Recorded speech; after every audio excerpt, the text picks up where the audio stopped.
Me llamo Teresa. Y durante muchos años, guardé silencio. No porque no tuviera que decir, sino porque nadie quería escuchar. Nací en un pueblo de tierra roja, allá donde el viento huele a caña y a leña mojada. Mi infancia, si es que puedo llamarla así, fue corta. Muy corta. Cuando tenía apenas 11 años, me gustaba trepar árboles, correr detrás de las gallinas y hacerme coronas con las flores del campo. Yo creía que la vida era eso. Jugar, reír. Creía que la casa de mi abuela, con sus paredes de barro y su techo de zinc, era el lugar más seguro del mundo. Pero un día, todo cambió. Fue una tarde de junio. Lo recuerdo por la lluvia. Llovía tanto que las gotas rebotaban contra el piso como si quisieran regresar al cielo. Yo estaba descalza, en la cocina, haciendo lo que más me gustaba, amasar arepas con mi abuela. Cuando entró mi madre. Con un rostro que no entendí. Traía un vestido en las manos. Blanco. No era nuevo. Ni siquiera limpio. Tenía manchas que el tiempo no había podido borrar. Póntelo, me dijo. Yo la miré, confundida. ¿Para qué, mamá? Pregunté. Hoy te vas, respondió, sin mirarme. ¿A dónde? Con tu esposo. Esa palabra me golpeó como un puño. ¿Mi qué? Yo tenía 11 años. Aún dormía con un osito de peluche que mi papá me dejó antes de morir. Aún me orinaba si tenía pesadillas. No entendía. No quería entender. Pero no tuve opción. Mi abuela se quedó callada. Solo bajó la mirada y siguió amasando, como si no hubiera escuchado nada. Y mi madre me vistió con ese vestido viejo y me peinó con brusquedad, como si peinara una muñeca rota. Recuerdo el sonido de los caballos afuera. Y un carro viejo que rugía como un monstruo. Me empujaron hacia la puerta. Y ahí estaba Higinio. Un hombre que ya tenía más de 50 años. Canoso, con la cara llena de arrugas profundas y los ojos. Esos ojos me hicieron bajar la mirada de inmediato. Tenía mirada de esas que no se olvidan nunca. Así que esta es la niña, dijo, oliendo a cigarro barato y aguardiente. Va a aprender rápido, ¿cierto? Le preguntó a mi madre. Ella no respondió. Solo me empujó hacia él. Y yo subí a ese carro como quien camina al matadero. El camino fue largo. Muy largo. Yo iba temblando, mirando por la ventana los árboles que parecían moverse en cámara lenta. En mi pecho, algo latía con fuerza. Pero no era esperanza. Era miedo. Un miedo tan puro que me hizo tragar saliva varias veces para no vomitar. La finca de Higinio estaba en medio de la nada. Literalmente. Nada. Ni casas. Ni gente. Ni risas. Solo monte. Y silencio. Cuando entramos, lo primero que sentí fue el olor. Un olor a encierro, a humedad, a tiempo detenido. Esta es tu nueva casa, dijo. Aquí vas a aprender a ser mujer.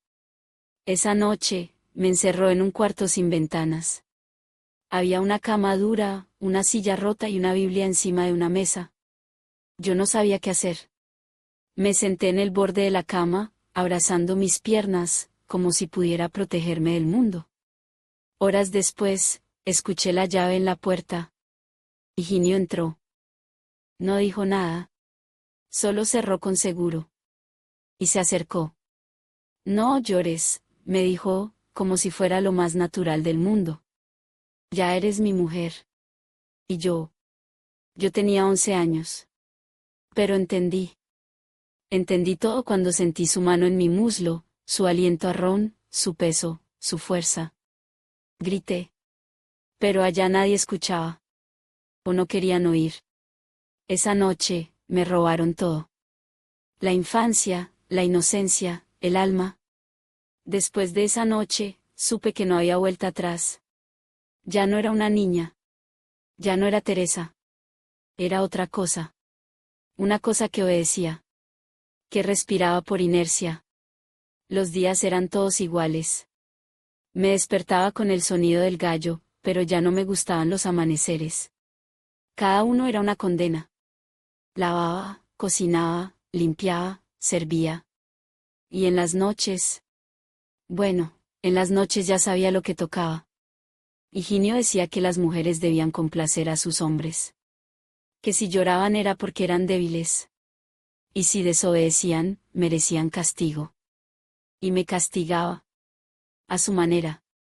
Con correas, con encierros, con ayunos. Me encerraba en una despensa de madera cuando lloraba. Oscura. Sin ventanas. Sin agua.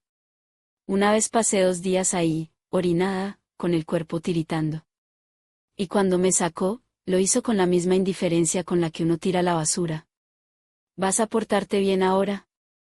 Yo solo asentí. Ya no tenía fuerzas ni para odiarlo. Todavía no.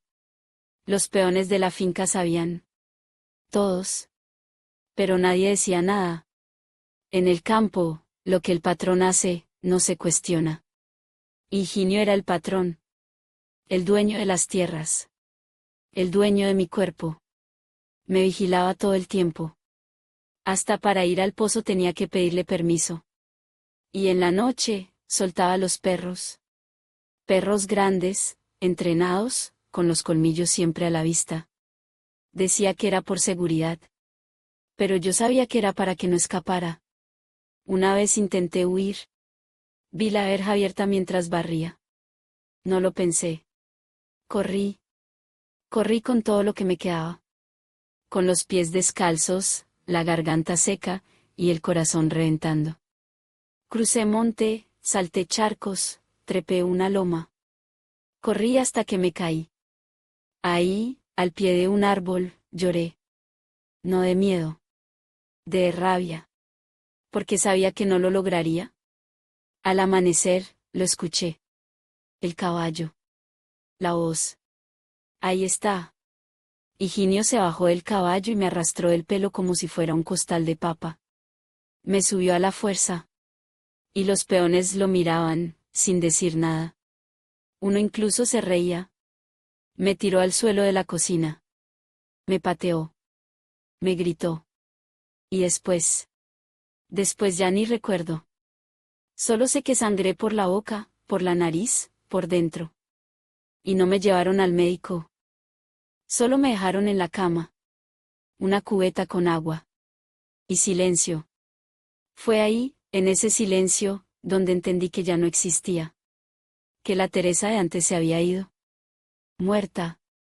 Desaparecida. Y que lo que quedaba, era un cuerpo vacío. Yo tenía 12 años. Y ya no soñaba. Ya no hablaba sola. Ya no pedía nada. Pero había algo. Una chispa. Algo que no entendía, que no sabía nombrar, pero que estaba ahí. Muy dentro. Una semilla que comenzaba a germinar. Silenciosa. Tenaz. Oscura. Pero viva. Tenía ya 13 años cuando llegó alguien nuevo a la finca. Un muchacho joven, moreno, delgado. Se llamaba Gaspar. Dijo poco. Saludó con la cabeza y se fue directo a cargar sacos. Yo lo miraba desde la ventana, sin querer que me viera. Pero una tarde, mientras recogía ropa del tendedero, se me acercó. No demasiado. Solo lo suficiente para que su voz me alcanzara. ¿Le ayudo con esa sábana?, preguntó. Me quedé paralizada. Nadie me hablaba así. Nadie se dirigía a mí como a una persona. Solo asentí. Gaspar dobló la sábana, la puso en la canasta y se fue sin decir más. Esa noche, no dormí. Me quedé pensando en ese gesto pequeño. Y algo se movió dentro de mí. Al día siguiente, lo vi en el granero. Y no sé qué fuerza me empujó, pero me acerqué. Gracias por ayer, le dije, casi sin mirarlo. No tiene que agradecerme, respondió. Nadie debería estar sola en esta casa. Esa frase me atravesó como una lanza. Nadie. Nunca. Había dicho algo así. Desde entonces, buscábamos pequeños momentos para cruzar palabras. Frases cortas, miradas cómplices, sonrisas tímidas. Gaspar comenzó a traerme papeles viejos. Te voy a enseñar a leer, me dijo una tarde, mientras me pasaba una hoja con letras grandes y torcidas. Porque cuando aprendas, nadie te va a encerrar del todo. Yo creía que era imposible. Pero él insistía. Me enseñó despacio. Paciente. Como si enseñarme a leer fuera la cosa más importante del mundo. Y poco a poco, palabra tras palabra, fui recuperando algo que ni sabía que había perdido. Identidad. Gaspar me contaba historias de pueblos donde las mujeres caminaban libres, donde podían decir que no, donde los niños jugaban sin miedo.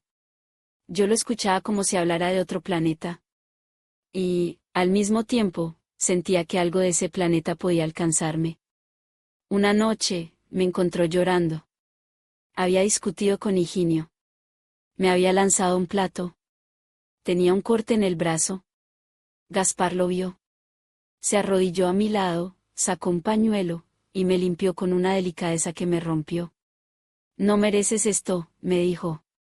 No tengo opción, le respondí. Si la tienes, insistió. No te han matado, Teresa. Estás viva. Eso ya es una victoria.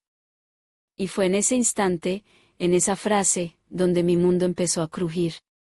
Era como si alguien me pusiera un espejo enfrente por primera vez. Y dentro de él, hubiera alguien más. No una esclava. No una muñeca rota. Alguien viva. Pasaron semanas así. Con encuentros breves. Con palabras que sanaban más que cualquier medicamento. Y una noche Gaspar me besó. No fue como en las novelas, ni como en las canciones. Fue torpe. Corto. Pero fue real. Y sobre todo, fue limpio. Por primera vez, un contacto no dolía. No asfixiaba. No dejaba marcas en la piel. Solo en el alma. Me abrazó.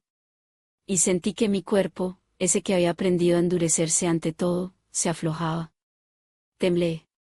No de miedo, sino de alivio. Y durante algunas noches, soñé con un después. Un después sin cadenas. Sin encierros. Sin Higinio. Pero el infierno no permite que la felicidad florezca. Y una noche, nos descubrió. Entró al granero como una tormenta. Con una lámpara en la mano y el odio ardiendo en los ojos. ¿Qué es esto?, gritó. Yo me alejé de Gaspar, instintivamente. Él se puso de pie. No se escondió. No le grite, dijo. Usted no tiene derecho. Higinio se rió. Una risa podrida, grotesca. Un peón insolente diciéndome qué hacer en mi casa. Y sin aviso, lo golpeó con la lámpara. Gaspar cayó. Intentó levantarse. Pero los golpes vinieron como una lluvia. 1, 2, 3 patadas. Yo gritaba. Quise detenerlo. Me empujó con tanta fuerza que mi cabeza golpeó contra un saco de maíz. Todo me dio vueltas. Y lo último que escuché fue su voz escupiendo veneno. Traidores. A los dos voy a enseñarles. Gaspar fue arrastrado por otros peones. Y no lo volví a ver. Pregunté por él durante días. Lo echamos, dijo Higinio con desdén. Ese perro no vuelve más. Yo no comía. No hablaba. Solo esperaba. Esperaba escuchar su voz. Un silbido. Un paso. Pero no. Gaspar desapareció. Como si nunca hubiera existido. Y Higinio se volvió peor. Más celoso. Más controlador. Más cruel. ¿Crees que no lo sé?, me decía. Te abriste a ese cualquiera, pero tú me perteneces a mí. Y entonces me encerró. Durante días. Días que no pasaban. Me prohibió salir. Me prohibió hablar. Hasta me prohibió llorar. No quiero una puta llorona, decía. Quiero silencio. Y se lo di. Le di silencio. Pero dentro de mí, la semilla seguía creciendo.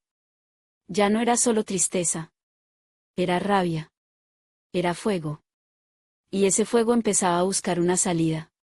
Pasaron semanas. Meses. Los días se volvieron idénticos.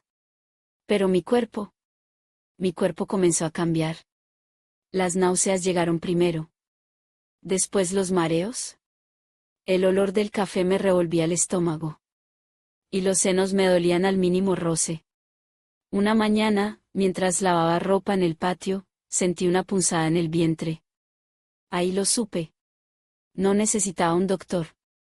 Mi cuerpo me lo gritaba, estaba embarazada. No le dije nada a Higinio. No aún. No sabía si el hijo era suyo. O si la vida me había regalado un último pedazo de Gaspar. Pero fuera como fuera, esa criatura se convirtió en mi razón. Mi motor. Mi refugio. Le hablaba por las noches, en voz baja, como si me escuchara. Vamos a salir de aquí, mi amor, le susurraba. Tú y yo. Te juro que esta pesadilla no será tu herencia. Y comencé a escribir. Gaspar me había enseñado. Escribía en hojas sueltas que escondía bajo una tabla del suelo. Anotaba fechas. Frases que Higinio decía. Los golpes. Los silencios. Todo. Como si al escribirlo, pudiera conservarlo. Como si estuviera creando un mapa de mi infierno para que alguien lo encontrara algún día. Y también escribía de Gaspar. De su risa tímida. De sus palabras. De cómo me miraba como si yo valiera algo. Una noche, anoté, si alguna vez regresas, quiero que sepas que resistí por ti. Que no pudieron matarme. Que aún creo en lo que me enseñaste, las letras son libertad. Pero la libertad tiene un precio. Y el mío estaba por llegar. Una madrugada, me despertó un dolor insoportable. Era como si me partieran por dentro. Sangraba. Grité. Lloré. Me arrastré por el suelo. Higinio. No hizo nada. Solo me miró desde la puerta. No seas dramática, dijo. Eso pasa. Fue Teodoro, uno de los peones, el que me ayudó. Me subió al camión sin que Higinio se enterara. Me llevó al puesto de salud del pueblo. Horas después, desperté. Una enfermera me miraba con lástima. Lo siento mucho, me dijo. ¿Era varón? No me dejaron verlo. No me dieron su cuerpo. Solo una bolsa con mi ropa manchada de sangre, y una receta médica. Volví a la finca sin bebé. Sin fuerzas. Pero no sin alma. Porque en el fondo, esa pérdida no me rompió.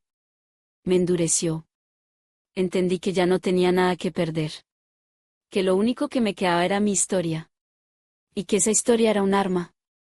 Después de perder al bebé, algo en mí cambió para siempre. Ya no lloraba. Ya no suplicaba. Me movía en silencio. Pero cada paso era calculado. Higinio comenzó a enfermar. Al principio era una tos. Después, una asfixia persistente que no lo dejaba dormir. El médico del pueblo le dio su veredicto, enfermedad pulmonar crónica. Sin cura. Solo cuidados. Te tocó ser mi enfermera hasta que me muera, me dijo una tarde, mientras escupía sangre en un pañuelo. Agradecida deberías estar. Y yo asentía. Pero no por obediencia. Lo hacía porque mi venganza no iba a venir con cuchillo en mano. Iba a ser lenta. Silenciosa. Exacta. Él creía que me había quebrado. Que la Teresa rebelde se había muerto. Pero no. Yo estaba más viva que nunca. Empecé a guardar cosas. Recibos médicos. Cartas antiguas. Notas con fechas. Todo lo escondía debajo de una tabla floja, en el cuarto donde antes me encerraban. Un día, hurgando entre una caja vieja, encontré cartas. Decenas. Todas dirigidas a Higinio. De mujeres. De niñas. Una decía, me prometió que me cuidaría. Ahora me encierra y me pega. No quiero perder a mi hijo. Otra, ya no soporto más. Me duele todo. Por favor, déjeme ir. Y así, más de una docena. algunas con caligrafía infantil, otras con tinta corrida por las lágrimas. Entonces lo entendí todo. Yo no fui la única. Yo solo fui una más. Una entre muchas. Quizás la única que sobrevivió. Vomité. Lloré. Grité contra la pared. Pero cuando el temblor pasó, sentí algo más fuerte que el dolor, la convicción. Tenía pruebas. Tenía testigos. Tenía mi voz. Empecé a hablar con Teodoro, el peón que me ayudó a ir al hospital. Usted ha aguantado demasiado, señora Teresa, me dijo una noche. Yo la admiro. No me admires, le respondí. Solo prepárate para cuando llegue el momento. Y ese momento estaba cada vez más cerca. Higinio ya no caminaba. Usaba silla de ruedas. No podía comer solo. No podía ni limpiarse. Me llamaba por las noches, temblando. No me dejes morir solo, susurraba. Y yo me sentaba junto a su cama. Sin tocarlo. Solo para verlo retorcerse. Así se siente no tener a nadie que te escuche, Higinio. Le pregunté una madrugada, mientras él jadeaba pidiendo agua. Y no se la di. No me hacía falta matarlo. Él mismo se estaba pudriendo por dentro. Y esa era mi verdadera victoria. Era una tarde cualquiera. Eladio, porque ya ni siquiera lo llamaba Higinio, dormía en su silla, cubierto con una manta vieja, medio deshecho por la enfermedad. Afuera, el campo parecía ignorar todo. El sol, los perros dormidos, el maíz creciendo. Y de pronto, escuché pasos. No de peón. No de patrón. Pasos firmes. Vivos. Me asomé.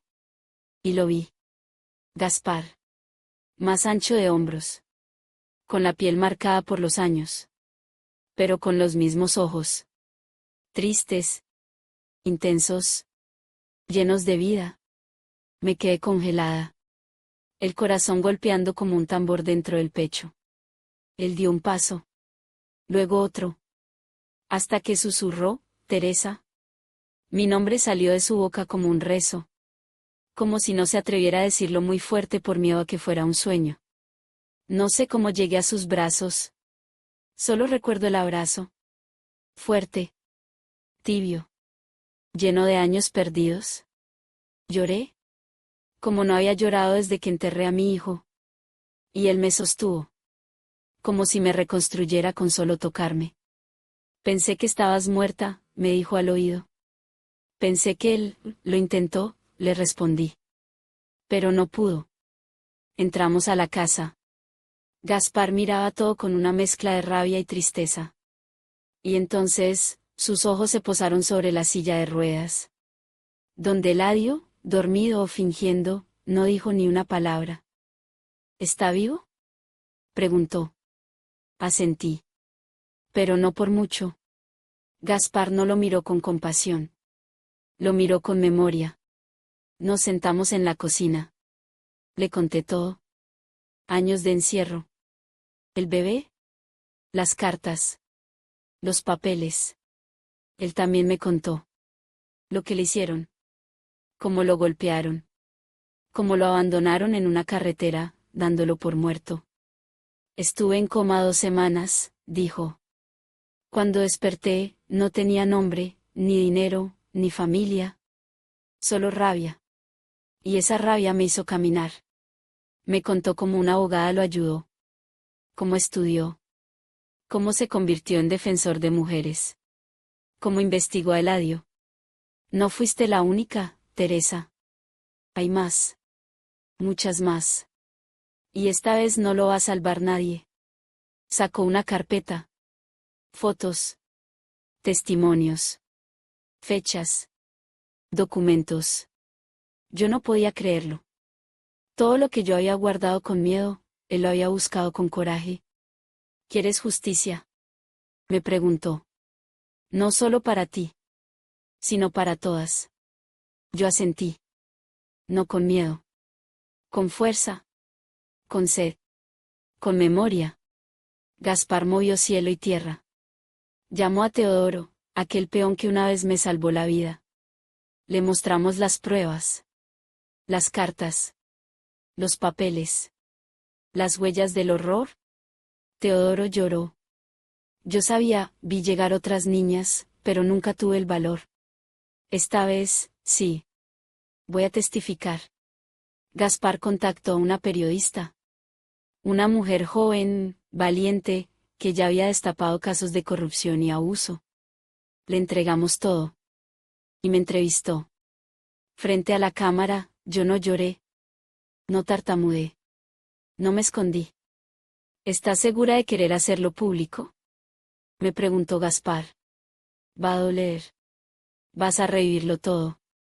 Ya lo viví, le respondí. Ahora quiero que el mundo lo sepa. Eladio fue citado a juicio. Tuvo que ser llevado en camilla, débil, con la piel gris y los ojos hundidos. Pero seguía siendo él. El mismo rostro. La misma sombra. La sala estaba llena. Cámaras. Periodistas. Mujeres con pañuelos morados. Carteles que decían, justicia para Teresa. El silencio mata. No más niñas obligadas. Cuando me llamaron a declarar, todo mi cuerpo temblaba. Pero mis pies caminaron firmes. Cada paso sobre el piso de ese tribunal era una victoria. Una bofetada al pasado. Me paré frente al estrado. Lo miré. Él no pudo sostenerme la mirada. Ya no era el monstruo. Era un cascarón. Me llamo Teresa López, dije con voz clara. Fui entregada a este hombre cuando tenía 11 años. Me violó. Me golpeó. Me convirtió en su esclava durante años. Hoy no vengo a suplicar compasión. Vengo a recuperar mi nombre. Hubo silencio. Silencio real. Ese que pesa. Ese que escucha. Una a una, otras mujeres también hablaron. Algunas desde el anonimato. Otras de pie, llorando, temblando. Pero todas, valientes. Gaspar presentó las pruebas. Las cartas. Los testimonios. Los registros médicos. Eladio no dijo nada. No pudo. Apenas movía los dedos. Ni siquiera tenía fuerza para negar. El juez fue claro, culpable. De abusos reiterados. De corrupción de menores. De encierro forzado. De negligencia médica. No podrá ir a prisión, dijo el juez. Pero su nombre quedará manchado para siempre. Y eso, para mí, fue más que suficiente.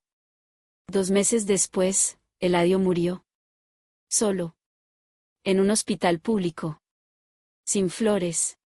Sin visitas. Sin nombre limpio.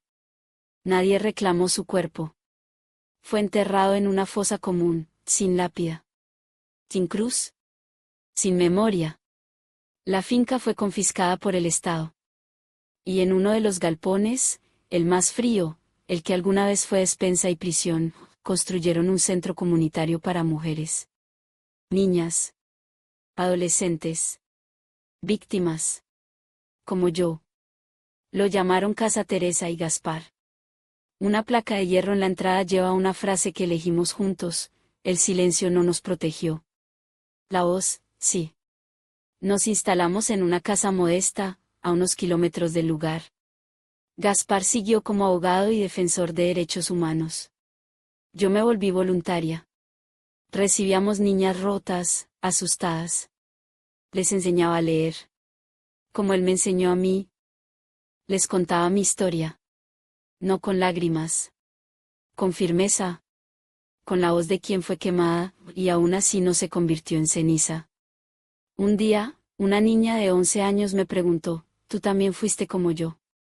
Sí, le respondí. ¿Y te curaste? Me quedé en silencio un segundo. Cerré el libro que leíamos. La abracé. No me curé, le dije. Me transformé. Y entendí algo que nunca había dicho en voz alta, que vivir con las cicatrices no es una derrota. Es una bandera. Una advertencia. Un llamado. Pasaron los años. Y muchos me preguntaron si alguna vez perdoné. La respuesta siempre fue la misma, no. El perdón es un regalo, y él no lo merecía. Pero tampoco lo odiaba. Porque odiarlo sería seguir cargándolo. Y yo, por fin, me había liberado. Una mañana, frente a un grupo de jóvenes que visitaban el centro, una chica levantó la mano y me preguntó, «Señora Teresa, ¿cómo hizo para no rendirse?» Pensé en todo. En mi abuela amasando en silencio. En mi madre, que prefirió callar. En Gaspar. En el bebé que nunca pude abrazar. En las cartas. En la noche el vestido blanco.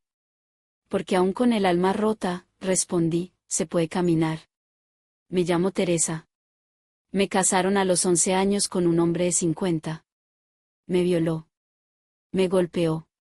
Me convirtió en sombra. Pero no me mató. Y hoy, a mis 55 años, puedo decir, gané. Mi historia no es una excepción. Es un grito. Y mientras yo viva, ese grito no se va a apagar. Si esta historia tocó tu corazón, suscríbete a este canal.